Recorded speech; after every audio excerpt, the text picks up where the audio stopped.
Hello and welcome to the See For Yourself podcast, the podcast where we're just going to sit here and talk about movies. And first we're going to talk about what we think might be in the movie. I am your host for today, Schlimglor Bizzleber, and I am joined by the lovely Nim. Sounds like the name of an enchantress in the woodland. The movie that we have selected today is a movie that I have seen and Nim has not. The movie is Old School. It is a film from 2003. The synopsis goes something like this. Attorney Mitch feels his world has come undone. He moves into a new place, which happens to be near a college campus, and tries to get his life back together. Two of his best friends move in with him into this new house, and they start to throw wild parties, much to the ire of the college's dean. And that's about it for the plot synopsis. What do you think of this film? What's it going to be about? What's going to be in it? What's not going to be in it?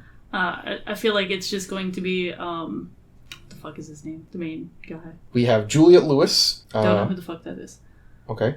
We have Luke Wilson playing Mitch, the main guy. But Mitch isn't the name of the actor. Mitch is the name of the character. Yeah.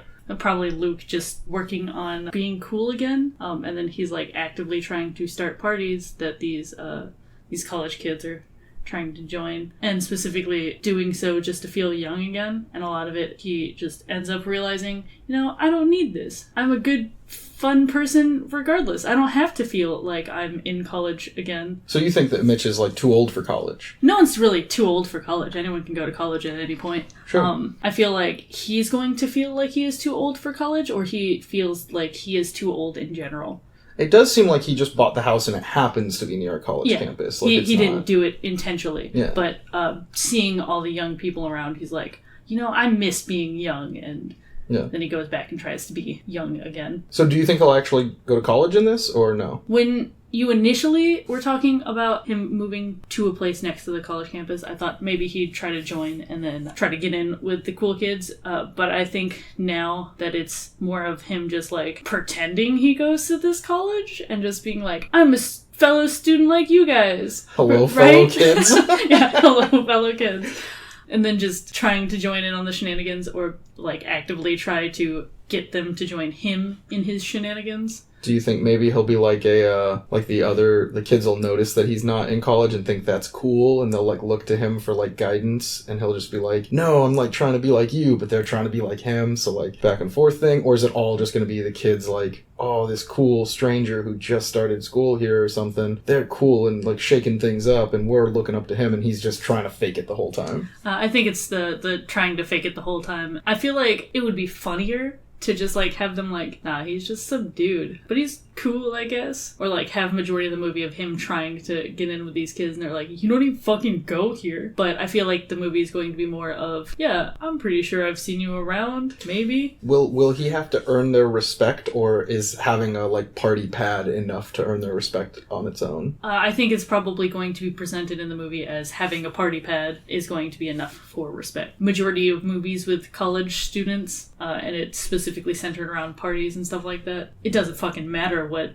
you do before the party. Just go to a party is a party. Yeah, right. Yeah. What made him feel like his life had come undone? It would probably be like he's just working the same dead-end office job continuously, and he's like, my life used to be so cool. Look at those kids. Not a care in the world. I've got to move out from like living near the office to living near the college campus, and it'll be a longer commute, but I'll have a cooler life outside of work. I feel like he probably moved there without the intention of like having a cooler life or anything like that. He just moved out there, and then it just happened to be next to it. Okay. And then that's when he's like, man, I used to be just like those kids.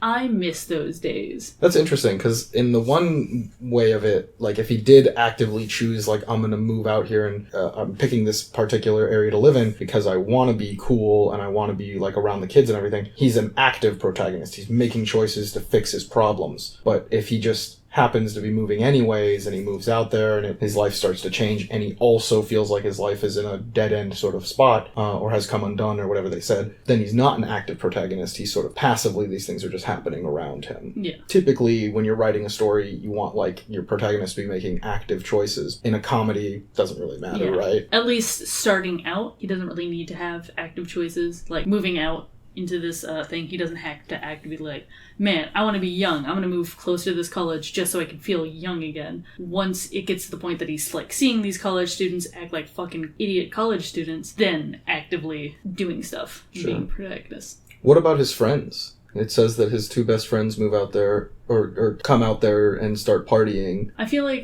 they could also be like a negative influence. These were the kids that got him in the trouble the most. Oh, so they're not best friends from his attorney job. They're best friends from, like, he moves there and then he meets two people and then they become his best friends and then they start throwing parties? No, like, it could be, like, he's known them for a while. He's known them since his college years. They were kind of shitty party animals that just only really gave a shit about partying. Then he's like, hey, I'm moving out there. And they're like, oh, that's a college town. Fuck yeah, we're coming with you. They also kind of steer him in the direction of like, yeah, just have parties again like you used to. I feel like they're going to be more of a negative impact. So do you think that he's like reclaiming a lost glory? Like, I used to be in college and do parties and stuff and now like I want to do that again? Or do you think it'll be like, I never partied in college and I feel like I missed out and now I want to have those experiences now, even though I'm out of college now? I think it's going to be reclaiming his old glory. Old glory. We used to be cool and kick ass. What happened to us? Okay. There's also another option for the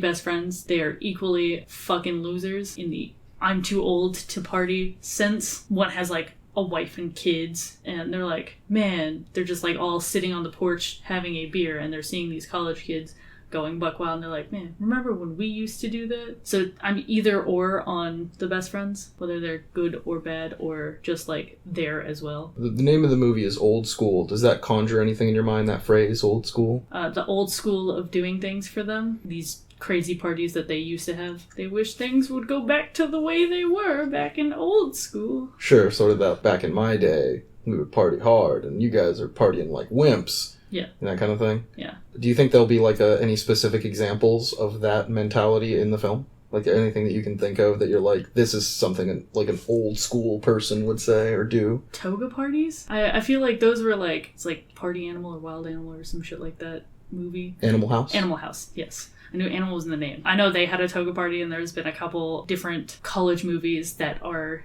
old school college movies. Do you think this movie will have any aspects of it that are like they're making a reference to another college film that they assume you've seen? Yeah, probably. Specifically, they'd probably reference Animal House with a toga party or some shit like that. And they're like, yeah, we used to get crazy lit like you people say. I don't think lit is going to be said once in this movie. I doubt that. It's 2003. Yeah. So... Do you think there'll be anything in the movie that stands out to you as being, like, really offensive? I feel like another thing that they could do, where they would put makeup on a pig or badger ugly women and, like, talk shit about ugly women. Not a fan of that, and I feel like that would be something offensive that they could talk about. And specifically, that's, like, the old school way of doing it. We just made fun of the ugly chicks. The college kids now are like, why? So you think that women are going to come into the story in like a, we need to have chicks at our party kind of way? Yeah, probably. It's a 2003 film. Basically, like, you can make a whole movie without a woman in it. Like, nobody bats an eye. Yeah. But I feel like they're going to specifically like, there's got to be chicks, there's got to be beer, shit like that. Back in the old school, we would have super hot babes at our parties, but you guys just have ugly broads here, so on and so forth. Yeah. And they'd like pick on them, or like that like walk of shame. Yeah, shaming women for being promiscuous. Yeah. Yeah. So I feel like that is going to play a part, and I'm not looking forward to that if it does happen. A lot of those classic sort of college party movie themes. Yeah. Do you think there's anything in this movie that's going to surprise you in sort of a positive way instead of a negative way? Something that you're hoping to see in there that you're going to be like, oh, that was so cool they did that, and I didn't think... I'm hoping that, like, that the friends are actually like, nah, man, just be yourself. You don't have to be a kid anymore. One of the friends, like, having a regular ass job and, like, wife and kids and being like, nah, I'm too old for this. It's fine. I'm happy with what I'm doing. Content with my life currently. You don't have to live in the past, man. So sort of like a straight man. Yeah. He's like, I'm just trying to be on the straight and narrow. And do you think that the straight man could be our main character? No, I don't think so. I think he's going to be a side character, like one of the best friends. Or this is at least what I'm hoping for. I don't think main character guy is going to be all about that. I think he's going to be all about the parties and wanting to regain his glory days. The name of the movie is Old School, and you talked about what that word kind of means to you, but it does have the word old in it. And we've already talked about like how this involves a school, how is it going to involve the word old separate from the word school? Will there be old characters in this movie? I feel like the main characters are going to feel like they are old, like the main guy and possibly the best friends. And the main character is going to be like, man, I'm old. He's getting to the point that I'm like my dad. I'm just an old dude living his life, working his 9 to 5. What is the oldest age of a character in this movie? 40s?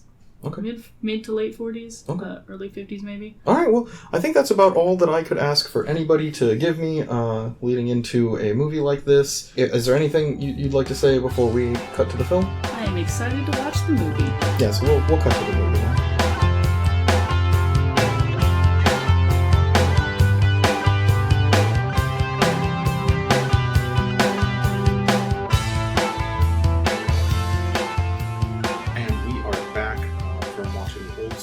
We both have a lot of things to say about it. Did you want to just jump right into your immediate thoughts on the film, or? I didn't think that he was going to fuck a minor right in the beginning. Yeah, 2003. It was very shocking. Yeah. And them to not really bring it up much or talk about it. Well, so they did keep bringing it up. It wasn't something that was just completely forgotten by the script. I mean, certainly as people who were hoping for some sort of a resolution to that. There wasn't any. There was not one, no. Even the bit where, sort of in the later on in the film, where she approaches him while he's out on a date with Nicole, he just sort of says he can explain it. And I was waiting to hear what the fuck he was going to say to explain it. Please explain to this new girl that you're courting that just recently, like within the last few weeks, you've had illegal sex with a minor. Or, we don't know what state they're living in. It could be not illegal. This could have been. And either way, I don't think it's his fault, because they were both drunk and she just didn't tell him, and that is something that you definitely need to tell the person you're going to have sex with that is very obviously college age or older, since you are at a college party. I do think we should note here that typically the court of law will side against the 30-year-old man in this case, as I understand it. Yeah. Most judges are a little bit harsher when one party's drunk. But both parties were. With all of the circumstances for this, yeah, typically I think they'd be a little more lenient, but again, I think the verdict would come down against Mitch on this particular thing. Because, he's a 30-year-old man. He knows better than to just, shack up with whoever or what have you, or get so drunk that you can't remember the night before exactly, or whatever. So it would be, the responsibility's on him. She's a young girl. She doesn't know any better. Or it would be very easy for the judge to be like, yeah, maybe even if she plays softball with Mitch on this one and it's just her dad that's freaking out about it, the argument would probably be she's young, she doesn't know any better, he took advantage of her. And Mitch's argument would have to be, no, I did not. And hopefully the young girl would be like, he did not take advantage of me. And then the judge would probably still be like, she's too young to really make the call on whether or not you took advantage. It is a very unattractive thing and very weird to put in a movie about. Let's just skip right to that. What do you think this movie was about? What were they trying to teach us as an audience? Though living in the past can be fun sometimes, a lot of the times you should just move on. Well, so that's interesting. Which character do you think, what part of the movie for you was living in the past? Because it doesn't get brought up a whole lot. It's not a very frequent thing, hey, we're living in the past, basically. I know Will Ferrell's character, they specifically bring up that it's like, hey, don't be Frank the Tank. Yeah. And then he immediately becomes Frank the Tank. We've come very far from Frank the Tank. Yeah, and then he just reverts back to that entirely. And I know Vince Vaughn's character was continuously being like, oh yeah, college girls, fuck yeah. And then towards the end of the movie, when he is actually sat down with a college girl, he's like, I'm married, I shouldn't be doing this. And it shows his character growth, and then it immediately goes back and removes his character growth as soon as it is presented with, hey, you're gonna have to also be a part of the solution to saving this fraternity. And he just kind of tries to dip out of it. I don't agree with that, because he has reasons not to want to be a part of that, especially after the thing with the college girl where he's like, oh, look, I don't know, I'm being put in these situations that I clearly have moral or ethical issues with, so I'm just gonna try to dip out of that. So I get why his character might do that in that instance. I did really like specifically the idea of Will Ferrell's character Frank being set up in the early parts of the film as the I'm getting married, I have a contemporary home life, I gotta check with my wife before we do anything. And then as the story goes, they sort of subvert that. The your expectations associated with him being like the good guy. And Vince Vaughn's character sort of goes the other way, where he starts off as like the, oh, you're so lucky, oh, you're, you know, your girl's so enlightened, and oh man, you know,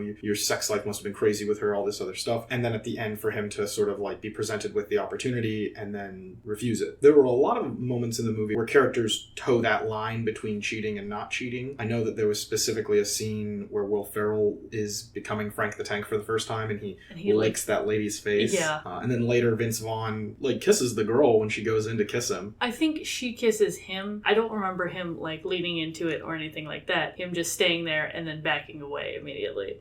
I do want to say, at least for me, it did seem like he leaned in a little bit, or allowed for it to happen a little bit. And you pointed it out while we were watching too. He was alone in that room with her of his own volition, it would seem. He shouldn't have done that. I'm not saying that like he was at all in the right, but I don't think he directly was actively cheating compared to how other characters straight up get caught. Like the one girl, the love interest girl's name, I don't remember. Nicole, yes. Her boyfriend in the bathroom without the door locked.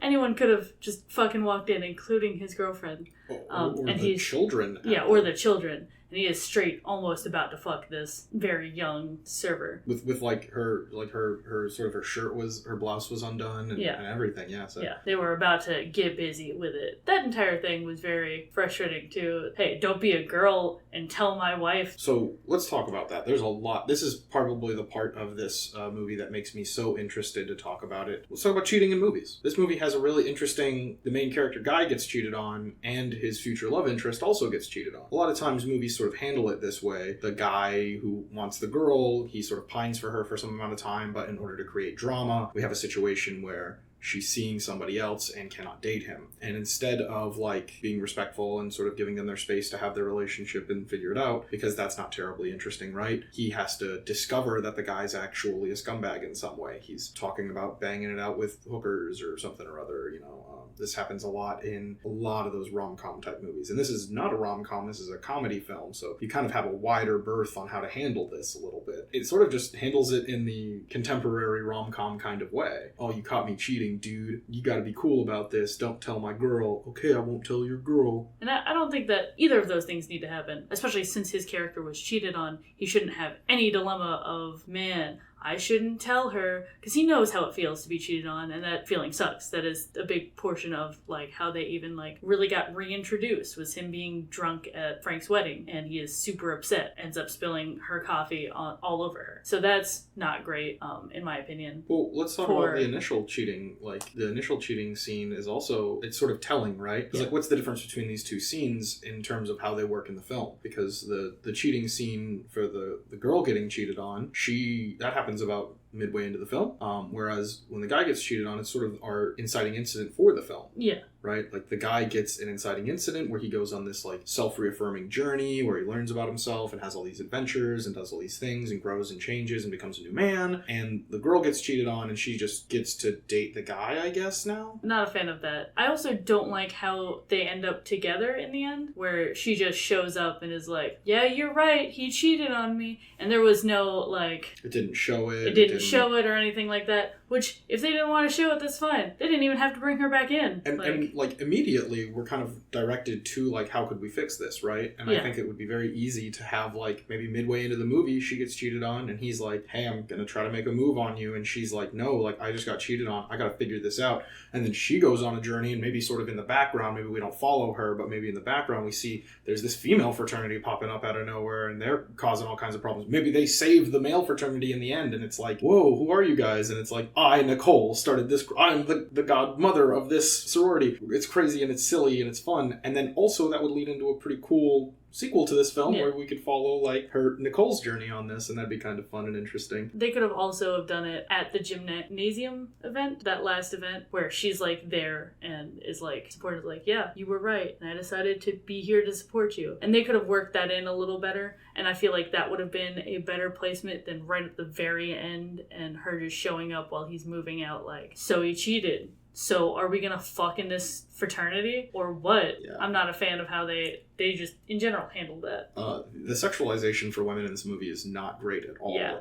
Let's talk about that first girl that he sleeps with, the pretty in pink young lady, the high school girl, and it's sort of painted up to be that the ideal sexual interaction for a man is for the girl to basically be like, no, you don't have to worry about anything. We had sex last night. I'm going to leave now. Everything's chill. I don't know what guys are just sitting around going like, yeah, I want to have sex with a complete stranger and I don't want to really remember it completely. And I want her to like, as soon as I wake up the next day, her to just be like, hey, I'm leaving and you don't have to talk to me. You don't have to get my phone number. I don't want to talk to you. You don't want to talk to me. Let's just roll. Especially like he's specifically like, okay, bye. I love you. Yeah. So the movie does like position it to be, this is the most attractive way a woman can possibly exit a sexual evening with a man. I'm glad they did that instead of the like shitty walk of shame or anything like that. I think they're equally terrible. Yeah, both of them are terrible. I feel like this gives more power to the woman, and it isn't just directly like, she could be just into it just to have sex with this attractive guy. I think the way that they do it this way is specifically, because you can paint it up that way, and you can make it's female empowerment. She just wanted to use him for sex, and he used her for sex, mutual using, and everybody's chill here, but that's not how they paint it in this film. They paint it as if she's being one of those cool girls. She's one of the good ones, because she's just, so chill about it, and so, like, blasé about this. She's very French. It is, I feel, in general, better than the walk of shame and just completely, like, downplaying a woman for wanting to have sex in general or having sex, which I just really don't like for movies and for most anything. So it was nice in that aspect, but it still wasn't great. It is still, like, downplaying women who are, like, trying to do a very healthy, normal thing. Yeah. I agree, but I don't like trading one terrible thing for another terrible thing. It's like the lesser of two evils. I don't agree in lesser than two evils. They're especially in filmmaking, when you can choose to do anything. There was nobody twisting any arms over here. It was literally just like, well, what do you think would be the best way to go about this? And they were like, well, we don't want to do the walk of shame. And they were like, high fives all around. I'm not doing the walk of shame, boys. All right, what do we do instead? It'd be pretty progressive. If the chick was just like, one of the good ones. Oh, I'd love it if she was one of the good ones. That's so progressive. Yeah, dope. They definitely had other choices that they could have done, and they didn't make the best choice, but they didn't make the worst. That is better than what it could have been. Fucking at least it was shame. something else. Yeah. At least it was something else. Jeez, so many movies with a walk of shame. A lot of movies with a walk of shame. So you also said that you were hoping that some of the male characters in the movie would be sort of good influences. Sort of Mitch's best friends would be a good influence, maybe. I was hoping for that. I didn't think that they would have that. They almost did, though, right? Yeah. Like, they could have. They had opportunities, and they just chose not to. Especially, like, Vince Vaughn initially was the one that pushed him to throw this crazy party, and then as soon as the douchebag Dean comes in and is like, you guys bullied me in high school, I'm getting back at you guys, so get the fuck out of the place that you live in, because we own it now. Which is weird. It almost feels like they were trying to make us feel sympathetic for the Dean initially, and then... It's still a shitty thing. Bully or not, like, that's fucked. I think it's fucked on both behalf. Yeah. Like, both people are just like, we're just being revealed to both of these people being shitty, and now I don't know who to feel bad for. Yeah, but I feel like Vince Vaughn's character just very actively like, nah, let's turn this bad situation into a possibly worse situation by doing some crazy fuck shit, and then at the very end not owning up to that still bothers me. If we take Vince Vaughn at face value and try not to imagine that he's doing this to sort of reclaim some of his like previous glory, even though that's sort of how the movie paints him up to be. If we take him at face value when he said, you're not going to be able to keep your place, Mitch. I fixed that problem by creating this fraternity, and I know exactly why, because they said these were the two things that this location is used for, and we're using it for that, so this fixes that issue. Despite minor protests to begin with, Mitch does get on board with it pretty quickly. That entire scene I didn't really like, because it was like very manipulative the way he did it, because his kid was there, and Mitch like says the F like word, and he's like, in front of my kid, you're not only disappointing everyone in this room that I brought over to your house without telling you, you're also disappointing my son for just saying fuck. I will say that probably one of my favorite jokes in the movie is the Vince Vaughn using earmuffs, weaponizing his children against people. Like, you've disappointed my child. Say sorry to them. Don't say sorry to me. Yeah. He says that a good couple times. Yeah, I think it might be 3 times exactly, which is the number you're shooting for with any given joke. Yeah. But he could have done it as many. He had an all-access pass as far as I'm concerned. It was fucking hilarious, yeah. There were a lot of jokes that just didn't hit very well, especially upon like a second viewing. And I would like to ask you how you felt about the film in terms of like its comedic value. Did you feel like it had solid comedic chops as a first-time viewer? I feel like it had some very good comedic moments, but I don't think the whole thing was like a yeah, this is a fucking great film. I'm gonna laugh all the time, and I'll rewatch it because it's so funny. I think it's aged poorly, and also it has funny moments, but then there's other moments that I'm like, oh, that happened. Are we talking about when Blue died? When Blue died, and I feel like that entire thing was also really frustrating because when Blue died, it's seen as like still a comedic. They're trying to, and I'm like, what a confusing scene too. Yeah. Like there's these two naked women, and it's sort of a funny like KY wrestling thing. We get to see Mitch's character do like a shitty little wrestle. He gets punched in the face a couple times. He gets punched and beat the shit. Very, very funny. That's kind of a girl empowerment moment. You know, a lady punched him in the face 2 or 3 times and then tackled him to the ground. Times. Yeah. She whooped his ass. She was whooping on him, which like, I mean, I don't know if I'm Mitch in that situation and I'm the godfather, I'm probably not going to, beat the ever living hell out of this young lady. So but she came ready. She gave it to him. That was also a moment for like a comedic moment that we could have had where like she's punching Mitch in the face and everyone like and gets real quiet and just like starts sitting around, and then maybe Mitch like smiles and he's like, I'm into it, I like it. And then we kind of learn a little something about Mitch. He's sort of kinky himself, and that's interesting. Back to the Blue thing, though. The whole scene is set up to be this, like, funny romp and, like, a wrestling and KY jelly, and that's funny. And then the girls get naked, and it's like, oh, it's kind of sexy, too. So we have this sexy scene in the movie. And then... he just falls over. Just dies. And there's no joke, and it's not, like, meant to be sort of silly or anything like that. But then immediately after that, it's just Will Ferrell singing... Oh, what was it? It wasn't Dust in the Wind. It was Dust in the Wind. Was it Dust in the Wind? Yeah, it was Dust in the Wind. Oh, okay. Yeah, because I specifically remember him saying Dust, very off-key, like, which they could have done Dust in the Wind and not have Will Ferrell sing it because he was adding comedy to it. It was meant to be silly. And then also they have this scene where he gets divorced right after. Not great. The pacing for this is really difficult to like latch onto. We get the like Will Ferrell silly singing sort of Dust in the Wind, and it's supposed to be sad but also funny, and then him like crying, Blue, you're my boy Blue. Vince Vaughn sort of being like, that's what old people do, they die. And then the old lady being like, what? And him being like, well, sorry. And that's supposed to be funny. And then immediately into... hey, I miss you. I think we should get a divorce. Oof. I've been doing stuff. What have you been doing? Got a gym membership. I don't remember the rest of it, but I've been doing stuff. That's supposed to be funny, too. It's because he's basically admitting to being, like, so drunk he can't remember anything, but he feels as though he wants to say, I've been doing stuff. I'm not, like, a complete waste of life right now. Yeah. And then her being like, let's get a divorce, and he's like, okay, well, if I don't talk to you, keep on trucking. Seems like a pretty mature moment for him to just be able to say, like, we should go our separate ways right now because I'm having an emotional moment and I don't want to, like, break down in front of you. But also, everything leading up to this is just, like, wacky, silly, fun time stuff. Yeah. Immediately after, it's still wacky, silly, fun stuff. So after, it was more plot-relevant things where Mitch calls Nicole, but she's being told by her boyfriend that Mitch is a bad man. Yeah. So at least that was, again, serious, but, like, it's part of the weird part of the movie that's, like, not very well developed, the, like, romantic interest. Yeah. Also, I love how we're supposed to give a fuck whether or not Mitch and Nicole get together, but, like, they spend next to no time on screen together. No fucking time. And the wedding, and then moving in, then the birthday party, and then the coffee shop part. She does see him at the his office as well. Yeah. And then the coffee shop. Which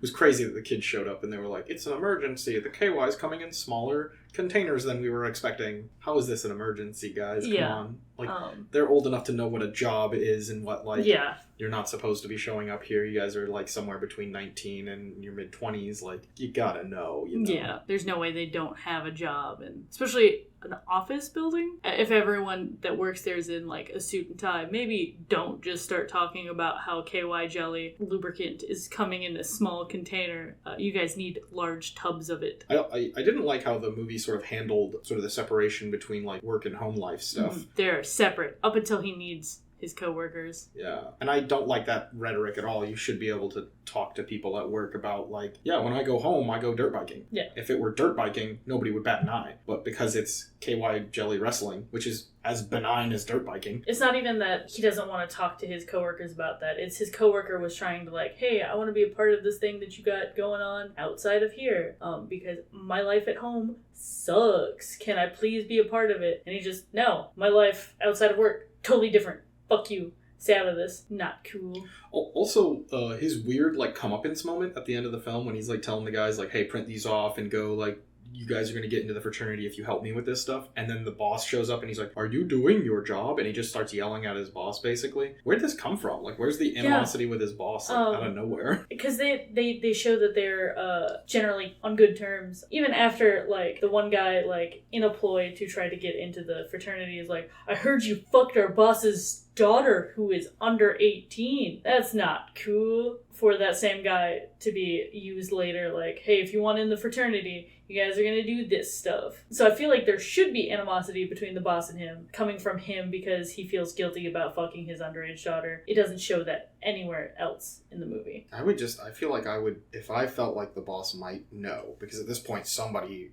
knows. Yeah. Somebody in your workplace knows. I would not be trying to fucking... throw down. Yeah, I would be very eggshells around. Then that might have been even funnier. Like, the boss shows up and he's like, hey, aren't you guys supposed to be working on the whatever account? And he could just be like, oh, yeah, you know, like, just really scared, sort of, oh, God, he's here. Yeah, no, we're doing the stuff, don't worry. And that could be silly and funny. He's, you know, taking charge and being a hard ass with, like, the other workers, getting them to do the things he needs them to do. But then as soon as the boss comes around, he's like, oh, fuck this guy and his daughter and everything. I need you guys to get to work on this. You know, this is what's paying my daughter's way into the college that you guys are living off of. Oh, God, he brought up the daughter again, too. Jesus. Which would have been comedic, but this was in that weird plot let's relevant. Be serious. Yeah, the plot point parts, yeah. The way they, like, sprinkle in the comedy, that letter on the door, and I love you, Frank. Mitch, if you're reading this, then you already know. They've boarded everything up, everything. It's all board. Yes, I know. Stop describing it. Feels out of place because of how serious that they're, like, pushing this moment in these parts. And then he just immediately, like, Mitch, who has been not entirely for this, he hasn't been against it, but he hasn't been, like, for it. Just like, let's save this fraternity. You predicted that Mitch would be a sort of a passive protagonist, but would become active eventually. Do you think that happened? Yes. Tell me about that. I feel like for a lot of it, he was just there, and though it was his house, and though he, like, participated in stuff, it didn't seem like he was the main focus, unless it was talking about the, like, weird romance with him and Nicole. Up until the very end, where he's like, this is how we're gonna save the fraternity, by doing this. He still takes it, once they talk about this and have that moment, I still feel like it takes a step back and it's as the group as a whole. So he becomes active and then goes passive again. And it's a weird up and down. Yeah, it almost feels like it just happens for that one scene where he hollers at his boss, and then the rest of it is like... It's hollers at his boss and then also talks to Vince Vaughn like, no, you need to be a part of this. You're the one that started this. You have to help finish it. Yeah, I mean, I guess he does take charge in that way, yeah, but I feel like, yeah, honestly, both of those, neither of them affect, like, what he was doing. Yeah. Like, he was going to do the thing, even if the other people in the scene were like, no, fuck you, I don't want to help. Yeah. He would still continue to, like, work towards helping these kids out. That's just the natural next, like, step. His, like, choices, like, that's when you get to become an active protagonist, is when you're given a choice between, like, doing a thing or doing nothing, or, like, doing one thing versus doing another thing. And his choice was to help these kids out and make sure that they didn't get expelled. Yeah. That's, like, the first time in the movie, though, where there are actual stakes. Yeah. Like when the dean says, not only are we going to evict you, but also basically the stakes up until then were, I paid the first and last month's rent, and it would be inconvenient for me to... You're a lawyer, dude. You make pretty good money. Yeah. It's not a big deal if you don't have the first and last month's rent. You can get, like, a place or, find something out. It's inconvenient, sure, but it's not really stakes. Whereas, like, a dozen kids getting expelled from college, and one of them literally saying, my mother will murder me. She showed me the knife. She showed me the knife is probably one of the better jokes in the movie, too. Just him crying on that bed. Just, no, I don't think she'll murder you. It'll be okay. No, she told me. Like, when I left, she showed me the knife. That was great. Were there any performances you didn't particularly like? I don't know. Will Ferrell does a surprisingly good job for me, and normally I'm pretty critical of Will Ferrell because he sort of has a certain trends in his comedy that are less than ideal. In the scene where they're in the locker room and he just got burned doing the mascot stunt, which, by the way, that's a lot to put on someone, right? Like, hey, we're going to do school spirit. I feel like they would have gotten away with, like, a passing grade if they had just not included the fire hoop thing. Yeah. everything up till that point went off pretty much without a hitch. But the fire hoop thing, I feel like was... Yeah, just added unnecessary bullshit. It could have just been like, hey, land a front flip, and then if you messed up a front flip and like kind of hurt yourself, it would still seem like a pretty solid attempt, and there wasn't too much risk associated with it, and it just happened to not go well. Instead of like, no, this was a bad idea, front to back, you know. And I was just straight up like, oh no, his tail is gonna get caught. He's gonna do it, but his tail is gonna get caught, and that's what lights. And then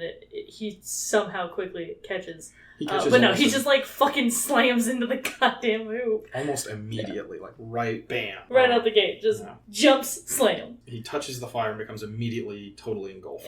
Yeah. Which I don't imagine those suits are fire retardant well. Yeah. I feel like those probably would catch fire pretty quick. I don't think that quickly. Jesus. I don't know about that quickly. Instantly. But I feel like relatively quick they would catch fire. Sure, yeah.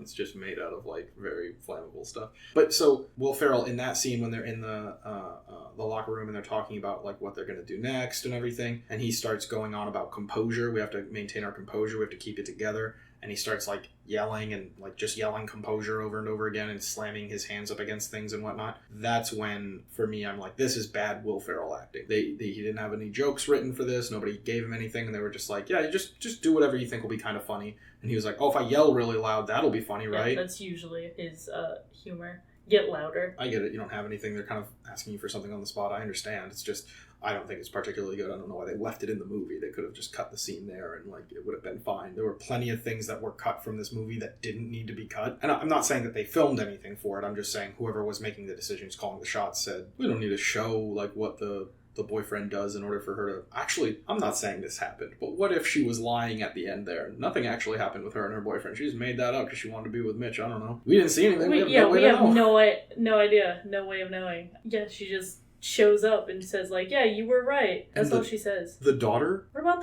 where's the daughter? Nicole has a daughter and it's introduced in 2 different scenes, so we're kind of meant to think like, okay, she has a daughter, we have to remember that. And then they just don't bring it up. Nothing. And especially like, my daughter really likes you. She doesn't talk to anyone. Mm-hmm. And they're setting up. Yeah, they're setting up to be like, she has a daughter to whom likes Mitch. That's cool. When they're looking at the apartment, the daughter's not there. Like, oh, she's never in another scene after the birthday party. Yeah, but she shows up for other scenes and like, so I'm glad that they didn't make a big deal out of her having a daughter, because it's nice to have like, you know, she's a woman, she has a kid, and she's still a desirable romantic partner, and that's never like anything that's brought up as like a, hey, she has a kid, and this is the type of movie where that kind of thing would sort of be brought up. And I'm glad that they didn't make a big deal out of it, but it did, the way that they set it up, it did feel like this was a plot relevant thing that we're going to use later for a reason, and they just didn't. I got that Vince Vaughn's kids were like a joke. They were meant to be like a silly, him sort of like weaponizing his kids against people socially. You just say earmuffs and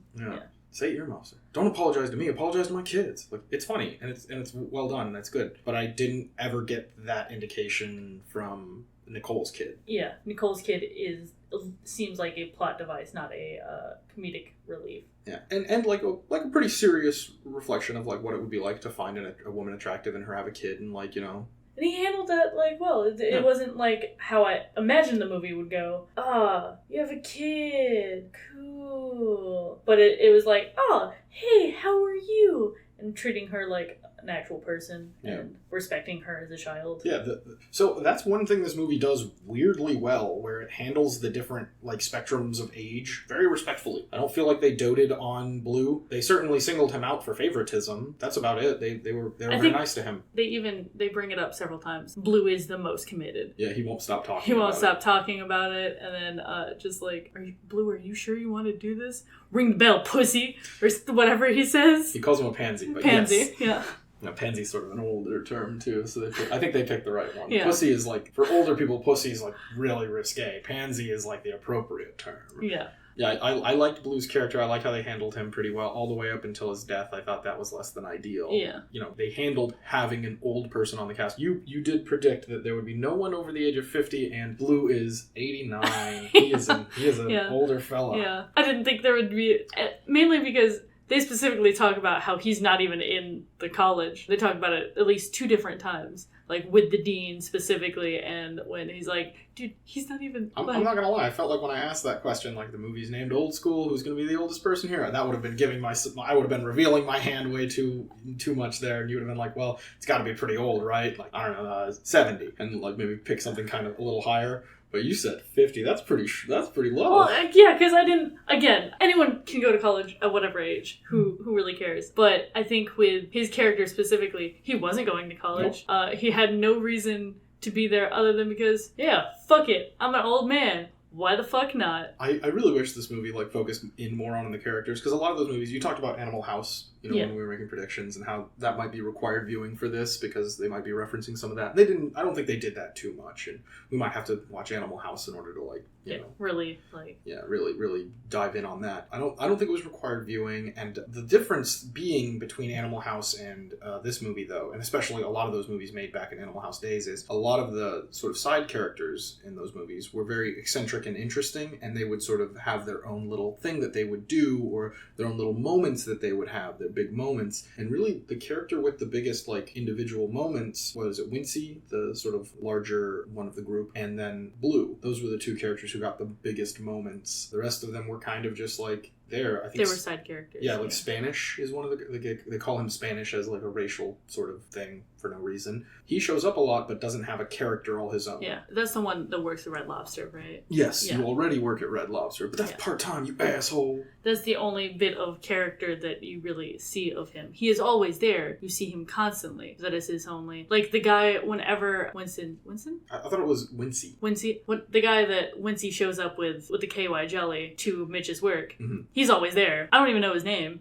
Yeah, I don't remember him getting a name. That guy also, nothing. There were a lot of different notable faces throughout that were not used for really anything other than, I'm fucking here. Yeah, there was the guy in the coffee shop. I recognize him. I don't know what I know him from. I also but I recognize his face. There was a background character in the, like, last scene that I saw his face, and I'm like, that guy looks familiar. I know him from a movie. I don't remember what movie. There was also the, like, balding guy who was, like, the second person that they kidnapped. He's a comedian. He's pretty funny. Yeah. And he got next to no lines. I think he got to say, like, yeah, okay, or something like that one time. Yeah, and I feel like a lot of it went to the main 3, a little bit from the wives. That entire scene with the wives learning how to give blowjobs better, I feel like was so unnecessary. I agree. I didn't love it. It was kind of just there to make fun of an ambiguously gay guy. Not even that, just to put the, like, oh yeah, everyone's getting cheated on, or everyone is cheating, and just adding to the already list of... Because there was that, like, when Will Ferrell shows up, he, like, looking in the window and sees her, like, doing the blowjob motions in front of the guy, and he looks like he's just getting a blowjob from his wife. Like, just adding to the, like, everyone's getting fucking cheated on. I don't feel like that everyone's getting cheated on thing was, like, a through line in the film at all. I just think they were literally doing a visual gag. Because, like, I think that's strictly more interesting. I would love to see where they're like, guys just feel like they're being cheated on all of the time, and sometimes it's true, but a lot of times it's not. That would be an interesting through line, and I don't think they were trying to do that at all. I think they were just like, wouldn't it be silly if it kind of looked like she was blowing him because she's at a blowjob class? And yeah, I still don't like, and I don't think it should have been added as a whole. It was not great at all, and I think the majority of it was that one visual gag, and then, hey, let's make fun of an ambiguously gay character. Yeah. Or gay-coded character. Yeah, he still beats his ass. Beats Frank's ass. Which I think is even potentially a bad thing as well, because even if we do that, it's like, haha, a gay guy was even able, or an ambiguously gay guy, a coded gay guy, was able to beat Frank's ass. Isn't that funny? And it's like, no, because being gay doesn't inhibit you from beating the shit out of anybody. Yeah. In fact, if anything, gay people should, especially at the time in 2003, they get picked on a lot physically, so I imagine they probably do a lot better in a fight than somebody who doesn't get picked on at all. But yeah, that whole scene, not a fan.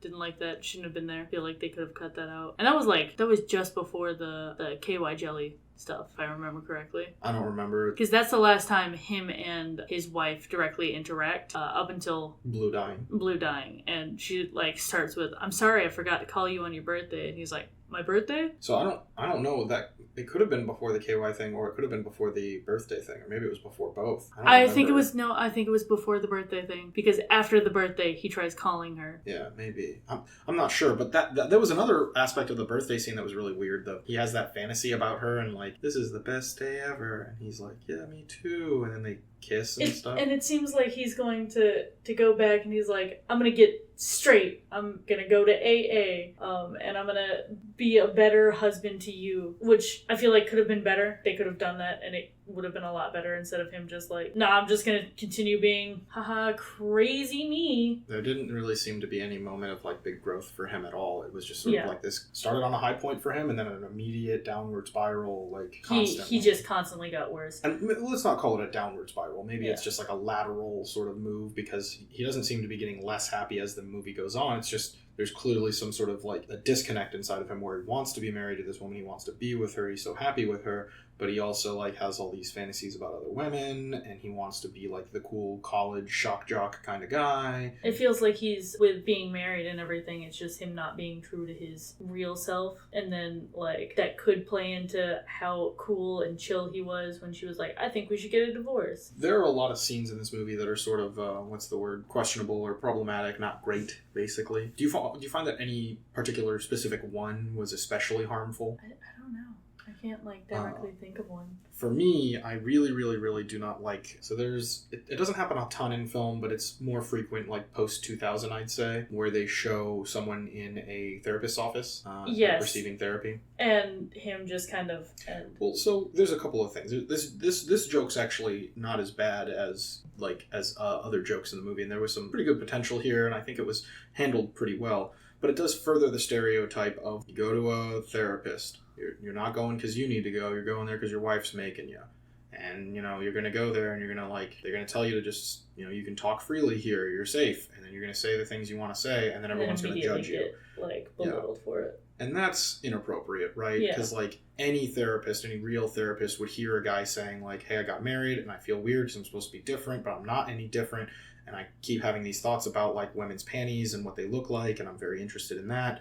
And any real therapist would be like, that's so normal. That is the most normal thing in the world. And it's seen as very negative because he's with his partner and they're trying to better their relationship. I completely forgot about that scene. It was very frustrating because they very obviously were trying to make it a joke the entire time, because he goes on far too long about talking about how he was thinking of that waitress' panties and how upsetting that would be to hear as a wife. And I'm sure in 2003 that would be the case. Yeah. Nowadays, I think any married couple would very quickly sort of be like, he's still a man. He still thinks about people. I still think about people. This is a normal thing. Yeah. I think we're a little bit past that at this point. But I'm sure that there are still very modern examples, probably even in 2022, where somebody goes to a therapist and something similar sort of happens. Where, I don't know, we should just start watching movies about this type of subject matter, and I'm sure we'll come across one where almost a carbon copy of that scene, where they have to go to spousal therapy, and it's just I was listening to Nicki Minaj, and she was talking about eating ass, and I was really interested in that for some reason. I know I shouldn't be thinking about Nicki Minaj that way. I really respect her as an artist. And then the wife is just sitting there like, oh my God, that's gross. I can't believe you thought of that. And it's like, why are we, even in 2022, still doing this? Still rehashing this? It's not even funny. It's just kind of it feels awkward as a viewer. You're like, why am I watching their marital problems play out like this in a movie that's supposed to be comedic? This isn't very funny. Yeah. Guys think about girls' panties sometimes. That's just a normal, anybody would do that, if you were just letting your mind wander while you're at the Olive Garden and you see a pretty person, you might, what would they look like if they were in their, in their swimsuit or whatever, or if they were naked or any of those things, that's a very, very normal through line of thought. It seemed like it was supposed to be a joke. Mental health should never be a joke. I think back then they thought it was more of a joke than it is thought of now. So we're also looking at it through the lens of this is 2022. Mental health should be taken seriously, and going to therapy should be taken seriously, not a joke. Spousal therapy is a little bit different than, mental health therapist. It probably would be a completely different therapist you'd be seeing. But I do agree, a lot of the practices are going to be exactly the same, right? Mm-hmm. Even if somebody saw this movie and was like, yeah, I started seeing a therapist recently, and I go in and he tells me it's a safe place and I can talk about anything, and I'm going for my PTSD, depression, my anxiety, I can't sleep, whatever thing you're going to see a therapist for. Look how Will Ferrell got treated like crap by his therapist and his wife when he was told that he could freely speak, is that what's happening to me when I'm seeing my mental health therapist? They're not being very fair to the practice of therapy, because what they should have shown, and they did a little bit, they showed the therapist saying, like... No, it's okay. This is a safe space. The facial reactions and everything were the telling sign there, and anybody paying attention to that, I think, could clearly tell what they're trying to get across here, and that's that both the therapist and his wife were judging him for saying, I'm married, but I still think about girls' panties sometimes, and that's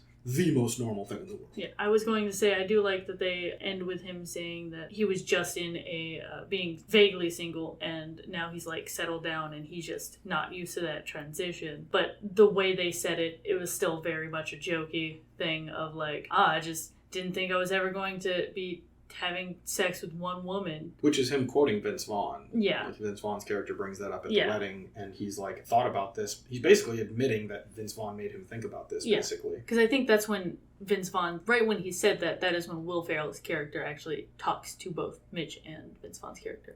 Why can I not remember Vince Vaughn's character's name to save my life? Oh, shoot, I can't remember. This movie does do a pretty bad job of, like, making sure that you know the characters' names. Other than Mitch and Frank, those are the two names. And Blue. Blue gets repeated a lot. Wincy's character, they call him you a lot. Mm-hmm. That's not great. Spanish gets called Spanish. Yeah, a lot of the times they just don't handle names very well. Or, like, they give, like, a nickname, and sometimes the nickname sticks, and sometimes it doesn't. Mitch's character didn't really have much of an arc. His arc was getting into a different relationship, I guess. Yeah. Didn't really seem getting like over being cheated on. Well, but he doesn't get over being cheated on. It's not as if now he's cool with a woman cheating on him, or he became uncomfortable with women because he thought they might cheat. It never really seemed like the problem for him was that he was cheated on so much as, you know, his relationship ended in a way that was less than good. Yeah. And, like, it happened to be that cheating was the thing that did it, but it could have easily have been he comes home and she's packing all of her stuff, and he's like, what are you doing packing all your stuff? And she's just like, I don't want to be with you anymore, you're boring. And then he's like, I'm boring, and then he realizes it's 9 to...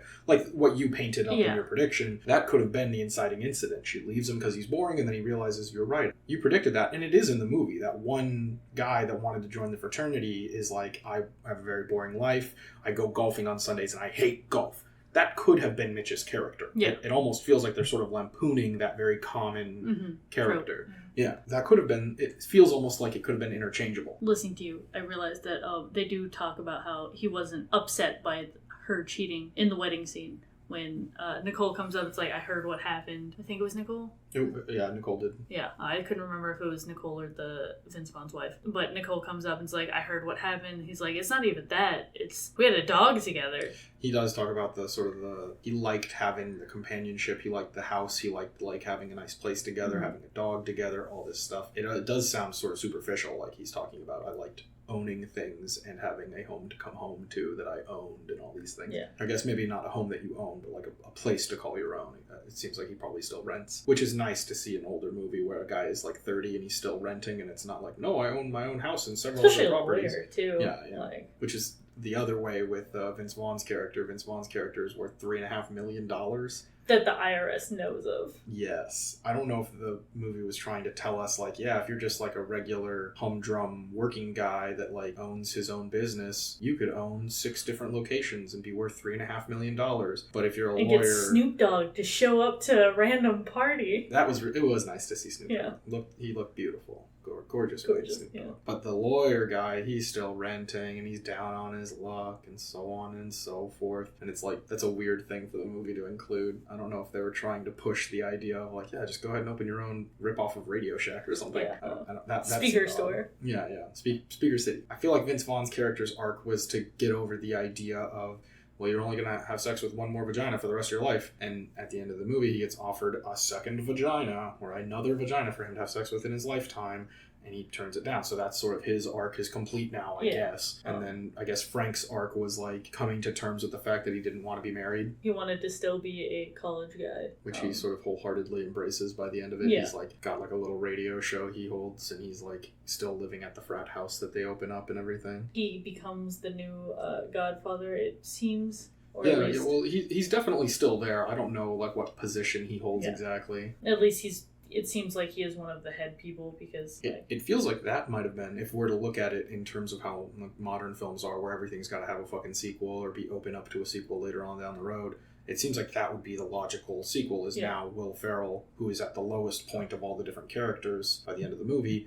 he starts up as the I'm down on my luck, but at least I still have this fraternity to like have like cool party scenes at, and then I'll use that to sort of rise to like a victorious moment by the end of the sequel to Old School. Mm-hmm. All of the moments in this film where they sort of could have gone in a little bit deeper or had scenes that they just cut for no reason or didn't include showing like things that are kind of interesting and necessary. There's just no way this movie could have gotten a sequel with all those issues. Yeah. That whole love interest with Nicole was just kind of feel forced in there, just to like give Mitch a reason to have an arc without having an arc.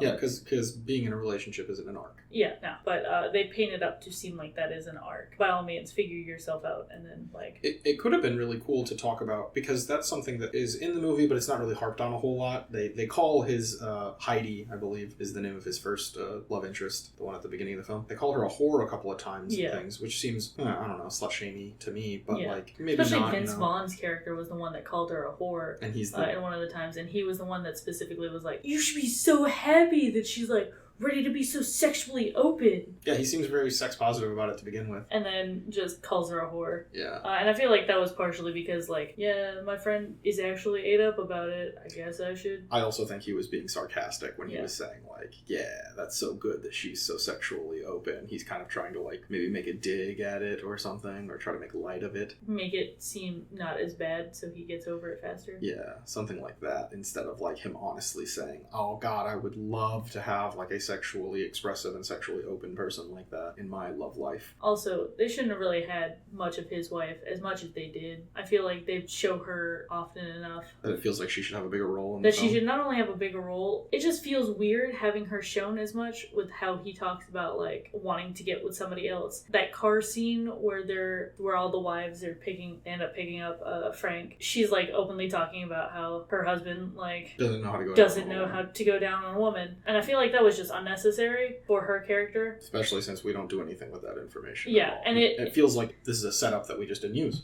It also feels like, maybe he should cheat on her because she's kind of a bitch. That is really interesting, actually. I hadn't even considered that, but you're right. Like, women who complain about not getting gone down on, they suck. So, like, his actions are now excusable. That is pretty fucked up. Other than her interaction with trying to stop Mitch from, like, making a fool of himself at the wedding, she doesn't have any other lines. So she kind of seems, like, bitchy, and they're painting it to seem like that. I think that scene is supposed for us to read it as either, oh, this is really awkward, or to read it as, like, oh, Mitch is, getting to grab on the girl. That's kind of cool. So you're supposed to read it in one of those two ways. And if you read it as Mitch is getting to grab on the girl, that's kind of cool and whatever, then she's kind of a bitch in that situation too, because she stops it from getting to happen. What a bitch. And if you read it as this is like super awkward, Mitch, why are you touching on him like that? Then it just feels like, okay, well, thankfully this woman showed up to get him to chill out. Why is she not in the movie more than this, especially since she's a character who is part of the group, The movie, I think, really tried to sort of capitalize on popular films that had come out,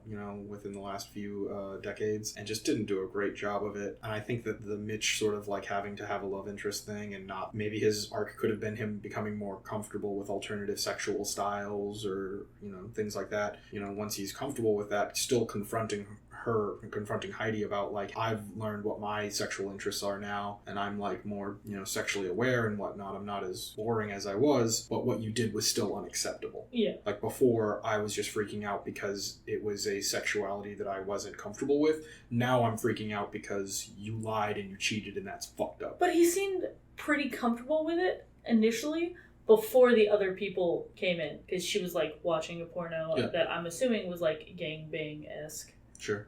And he's like, oh, that's kind of hot. You're into it? Let's do this. And he was very willing to engage in that. And then the other two people show up, and then he's like, and then the third person shows up, and he's like, this is shitty. And that's just ultimately her cheating. And that is upsetting. Whereas I think he was pretty ready for doing crazy sexual stuff with her in that moment. Well, yeah, and I think that could have played into like what I'm describing. Maybe even in the scene he could have been like, no, I can be kinky too. Like, I can do this. And then she's like, oh, really? Cool. Okay, well, all right. If you're into it. And then the people come out of the back room, and maybe he worded it in such a way where it's like, oh, I could do stuff that they do in this, like, absolutely. And he means it as like, I can have sex with you right now. not as I can be part of a gangbang with you right now. And then she's like, okay, and then misinterpreting him that way, it kind of leads to comedy because he sort of put his foot in his mouth here. Yeah. And then she's like, okay, guys, come on out. And he's like, guys. And then people come out and he's like, no. I didn't know this was like this. Oh my God, that's so gross.